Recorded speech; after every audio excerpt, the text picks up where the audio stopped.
उसी तरह से बुजुर्गों के लिए हमने संजीवनी योजना ऐलान किया कि 60 साल से ऊपर के बुजुर्गों का सारा इलाज मुफ्त करवाएंगे, चाहे प्राइवेट हो चाहे सरकारी अस्पताल हो। ये मैं पूरी जिम्मेदारी के साथ आज बहुत बड़ा आरोप लगा रहा हूं कि इन तीनों एजेंसीज को ऊपर से कहा गया है कि दिल्ली की सीएम आतिशी जी को कोई भी फर्जी केस बनाकर गिरफ्तार किया जाए। दिल्ली में फिर एक बार बवाल मचा है और बवाल का कारण है आम आदमी पार्टी की सरकार की तरफ से घोषित मुख्यमंत्री महिला सम्मान और संजीवनी योजना।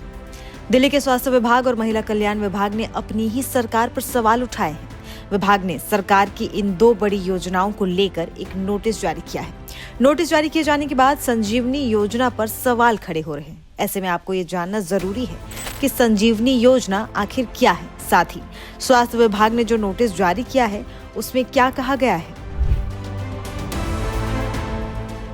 दिल्ली में बुजुर्गों के मुफ्त इलाज के लिए आम आदमी पार्टी के संयोजक अरविंद केजरीवाल ने इस योजना की शुरुआत की है। इसके तहत 60 से अधिक आयु के दिल्ली वासियों को मुफ्त स्वास्थ्य सेवाएं प्रदान की जाएंगी।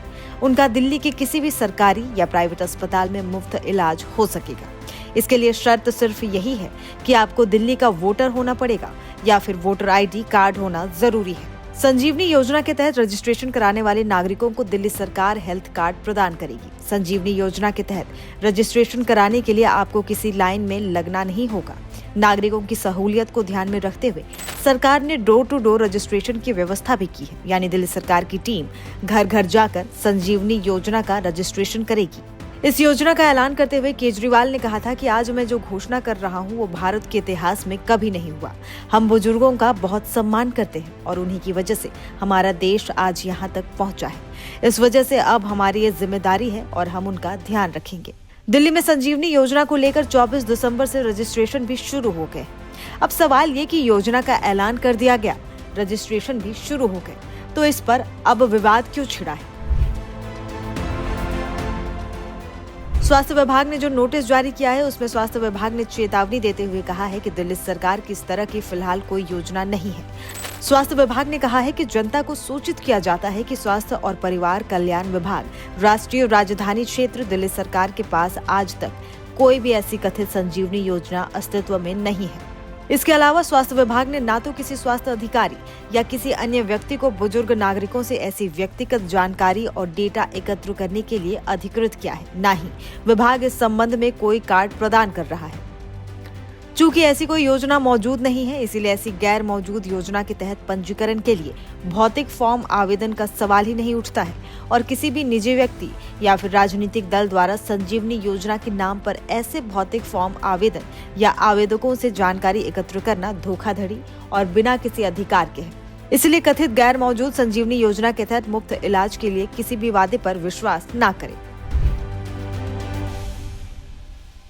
नोटिस के जारी होने के बाद वार पलटवार भी शुरू हो गए हैं। जारी विवाद के बीच केजरीवाल ने एक्स पर लिखा है कि महिला सम्मान योजना और संजीवनी योजना से ये लोग बुरी तरह से बौखला गए। अगले कुछ दिनों में फर्जी केस बनाकर आतिशी जी को गिरफ्तार करने का इन्होंने प्लान बनाया है। उधर आम आदमी पार्टी ने अपने आधिकारिक हैंडल पर लिखा कि महिला सम्मान योजना और संजीवनी योजना को जनता का जो जबरदस्त रिस्पॉन्स मिल रहा है उसे देखकर भाजपाई बुरी तरह से घबरा गए हैं। दूसरी तरफ बीजेपी सांसद बांसुरी स्वराज ने आपकी महिला सम्मान योजना और संजीवनी योजना पर कहा कि ये सिर्फ चुनावी स्टंट है। मामले को लेकर अरविंद केजरीवाल ने अपने बयान में क्या कुछ कहा है, आपको सुनवाते हैं। उसी तरह से बुजुर्गों के लिए हमने संजीवनी योजना ऐलान किया कि 60 साल से ऊपर के बुजुर्गों का सारा इलाज मुफ्त करवाएंगे, चाहे प्राइवेट हो चाहे सरकारी अस्पताल हो। इसमें जबरदस्त भीड़ लग रही है, लोग रजिस्ट्रेशन करा रहे हैं, लंबी लंबी लाइनें लग रही है, लोग हमारे दफ्तर आ रहे हैं और लोग बहुत खुश हैं, बहुत खुश हैं। कल शाम तक, कल रात तक लगभग 12.5 लाख महिला सम्मान योजना में रजिस्ट्रेशन हो चुके थे और 1.5-2 लाख बुजुर्गों के रजिस्ट्रेशन हो चुके थे। इस सब से बीजेपी बुरी तरह से बौखला गई है और अभी 3 या 4 दिन पहले हमें अपने सूत्रों से पता चला है कि ईडी, सीबीआई और इनकम टैक्स तीनों एजेंसीज की मीटिंग हुई है और उस मीटिंग में ऊपर से आदेश आए हैं कि कुछ भी फर्जी केस करके दिल्ली की सीएम आतिशी जी को गिरफ्तार किया जाए। ये मैं पूरी जिम्मेदारी के साथ आज बहुत बड़ा आरोप लगा रहा हूं कि इन तीनों एजेंसीज को ऊपर से कहा गया है कि दिल्ली की सीएम आतिशी जी को कोई भी फर्जी केस बनाकर गिरफ्तार किया जाए।